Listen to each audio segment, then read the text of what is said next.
Hi guys, welcome back to Urban Rhino Tutorials. On today's tutorial, I'm going to be showing you how to make a fall wreath. So I have a round piece of styrofoam here. This is about 14 inches, and I have several pine cones that I'm going to be using, as well as some different fall kind of colored stems here. So like this eucalyptus here with the leaves that are really pretty. And then I have these other little stems here that I'm going to include as well. So and I haven't determined if I'm going to put like a large bow on it or not. I'm going to kind of see how it looks when it's finished. It may be busy enough that it doesn't need one. So the very first step for this is to start gluing your pine cones. So I've looked, tried to pick pine cones from my yard and about pulled my hair out because trying to find, several that are similar in size is really difficult. So, I found like some that were really little, some that were big, some that were skinny, some that were crazy bent and stuff. And I just feel like for what I want to accomplish here, using these is going to be best. So you can certainly buy the ones that have like a pick, the wire sticking out that you could stick them in here if you want. I'm just going to hot glue them straight on.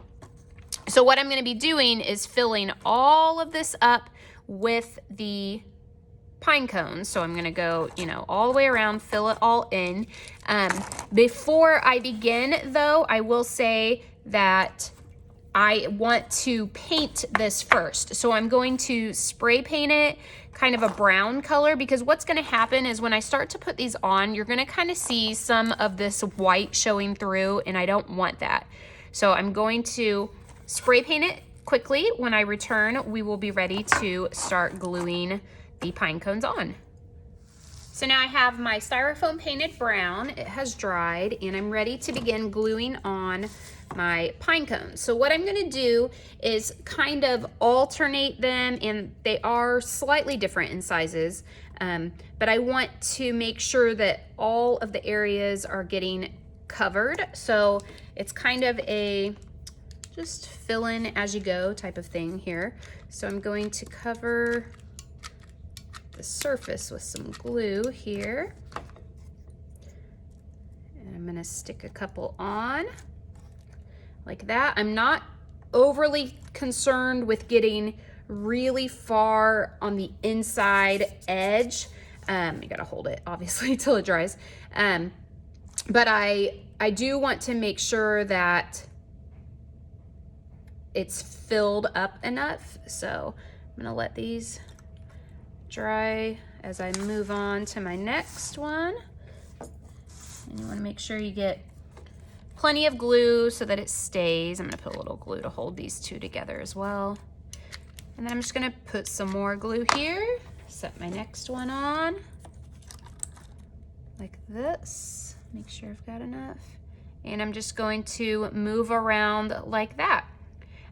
So I'm going to continue on with all of my pine cones all the way around, and then when I return, I'm going to show you how we're going to add in the additional elements, potentially a bow, but definitely the different floral picks that are fall themed. So just checking back in here, I just wanted to show you kind of what I have going so far. So like I said, I'm doing them kind of just staggered around. In some areas they're 2 wide, others there are 3 across, but it kind of just varies. So I'm going to continue on gluing these. I will say one thing that I found kind of helps is if you have like a cloth or something that you can kind of set underneath the ones that are not sitting right on the top, unless you want to sit there and hold them until the glue completely sets up, they're gonna start to slide. So if you have something you can prop underneath the ones on the side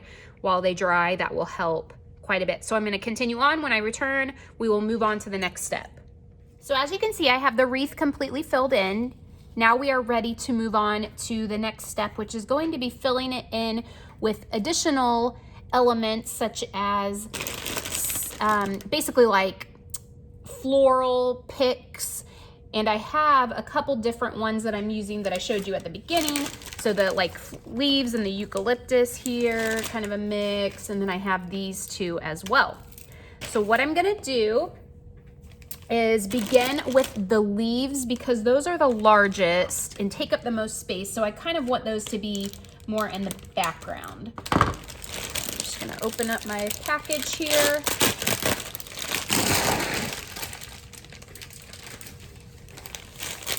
And I will be using a larger pair of pliers because some of these stems are pretty thick. So depending on what you're cutting, you might need some more heavy duty, not pliers, sorry, like wire cutters. So what I want to do is figure out kind of how I want to place these. I'm going to just kind of start cutting these off in sections. I'm not gluing anything down yet. And I'm not going to use near as much as what I have, but obviously I had to buy the whole batch to get it. So got a few little smaller ones here. And then I've got some green as well.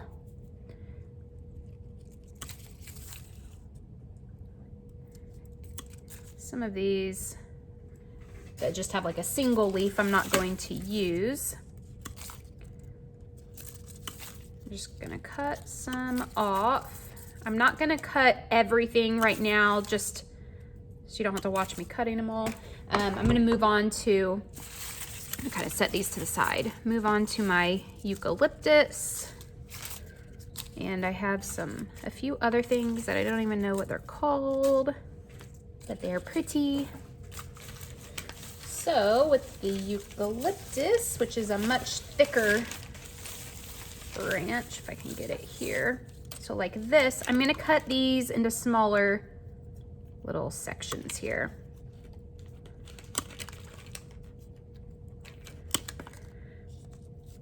There's obviously no right or wrong on this, just however you want to do it. I can smell them.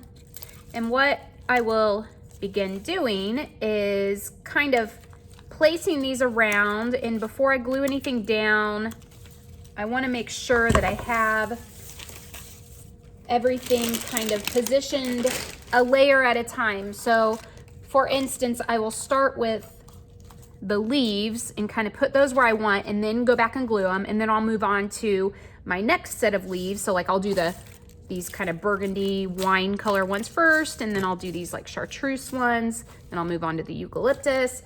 Then I have these, tell me what these are called because I don't even know, that are really pretty. I'm gonna cut several of them there at once. Move those to the side. I really like these. Might have to buy them just to decorate in my house. And then the little green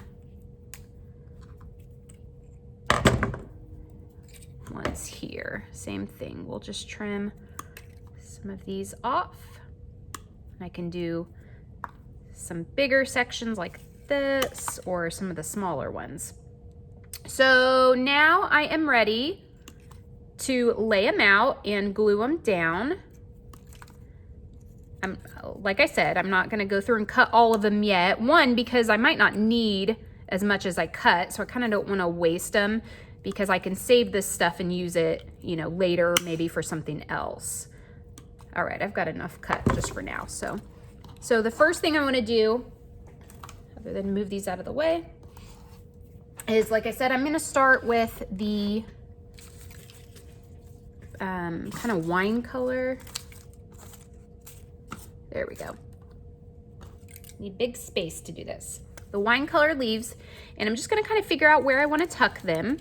There's, again, no right or wrong. I'm going to lay them all around first. That one looks crazy, so we're just gonna cut this one off.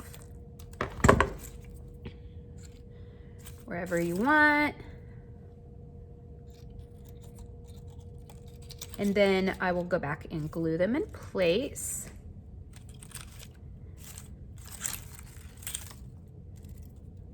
This one's a really big one. I'm gonna cut it down.